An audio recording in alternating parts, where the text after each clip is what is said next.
that over there. So we can have right there. All right, so stat 11.6-1, one prop hypothesis testing, day 1. All right, so we're basically just going over this problem right in here. And here is the example, and this was the do now problem 1. And you're going to be working, after we finish this problem, you have another one, because this is basically what the exam, this is for the majority of what your final project is going to be based around. So you have to make sure that you know what you're doing and you're doing it correctly. So in the 1980s, it was generally believed that congenital abnormalities affected about 5% of the nation's children.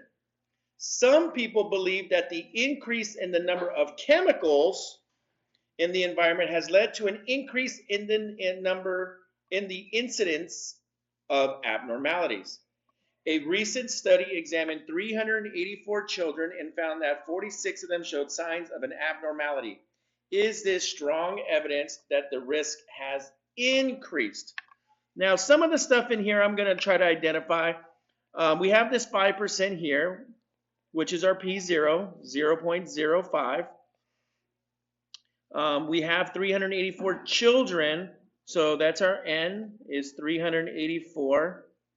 And it says 46 of them showed signs, so our P hat is going to be 46 out of 384. If I do that over here, 46 divided by 384 gives me 0.12. Well, that's a huge number, right? So the belief, what it used to be was 5%, and now we're up to 12%. So that should probably tell you right at the back that we're probably going to find evidence. All right, so part 1 is to state the parameter. The step 1 is the parameter and hypothesis.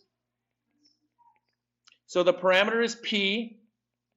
The true proportion of children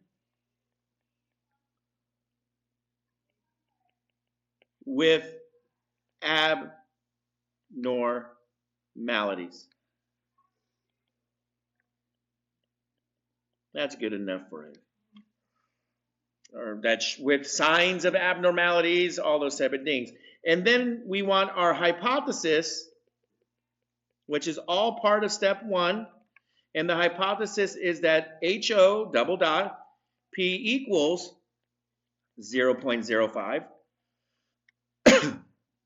And our alternative hypothesis is P greater than 0.05 because we're looking for an increase.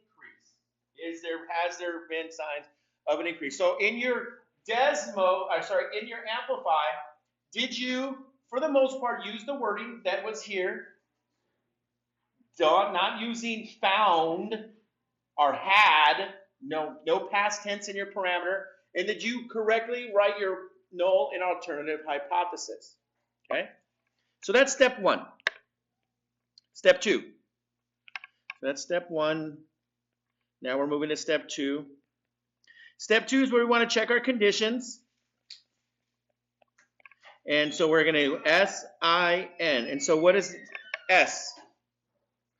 What do we write for here? Is the sample random? Let's pay attention. Let's focus. The sample is assumed random. Assumed random sample. Or assumed random sample. Okay. The next one would be? 10% existence. 384 is less than 10% of the nation's children. Less than 10% of children. Good. And N? Normal check. Normality check. So 384 times 0.05, which is going to give me 19.2.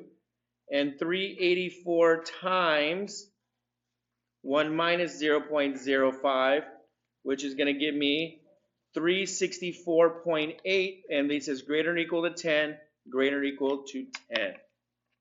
Okay? Or you can write the words both are greater than 10. So this tells us approximately normal, because check, check, check, approximately normal. The mean of the sample. So now what we're saying here, what are we saying is approximately normal? Does anybody recall what we're saying is approximately normal?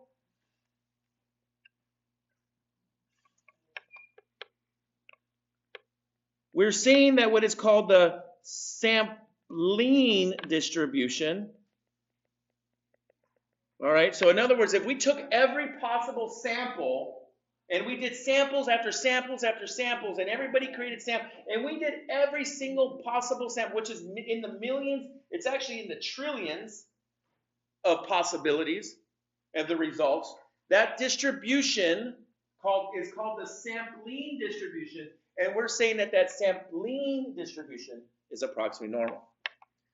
The mean is 0.05, and then the standard deviation, we're going to do the square root, 0.05 times 1 minus 0.05 over 384, and we get a standard deviation rounding out to about, what was it?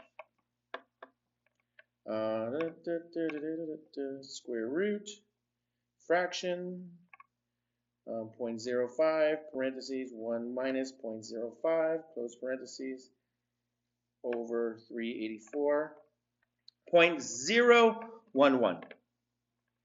0.011. So there's my mean and there's my standard deviation. You guys, if you plug those numbers in, you should get a check mark, or you should got your great job on that second step too. Okay? All right. Step 3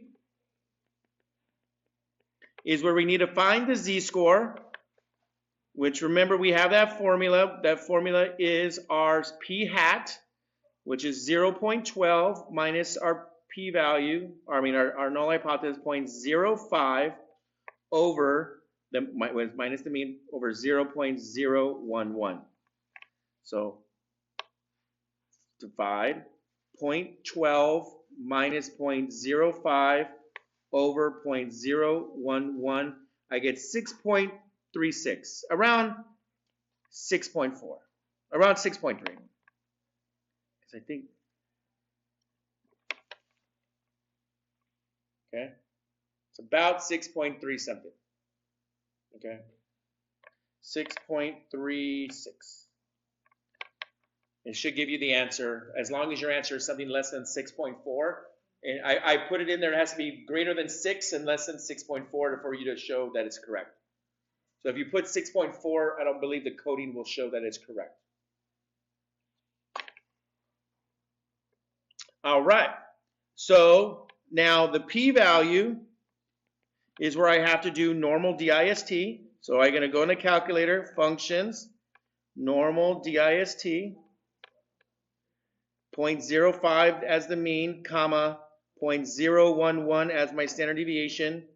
And then again, I'm just doing the same thing. I'm going to do greater than, which is to the right, with the 0.12. Same three numbers.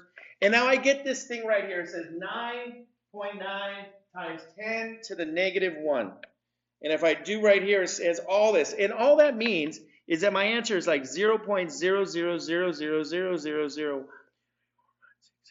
8, 9, 10, and 1. Basically, though, and this is something new, the p-value is less than 0.0. Basically anything less than, this is super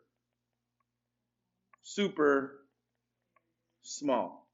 So if you just input an answer, anything less than 0.001, it's going to give you a check mark.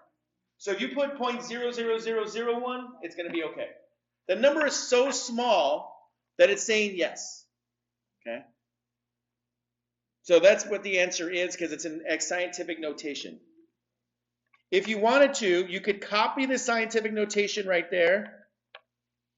You can copy this piece right in here. Copy. copy for me. Copy. I don't know why my iPad doesn't want to copy. But if you copy this number and write it down as is like that as well, it'll give you the correct answer. Okay? Now that number is really, really, really small. So that leads us to step 4, the last slide. So since the PV is less than or greater than 0.05? Less than 0.05, we reject the null hypothesis. Okay? There is significant. And some people will actually write on this problem, and in scientists, they won't just say significant, but strong significant. But that's beyond what we need to do. There is significant evidence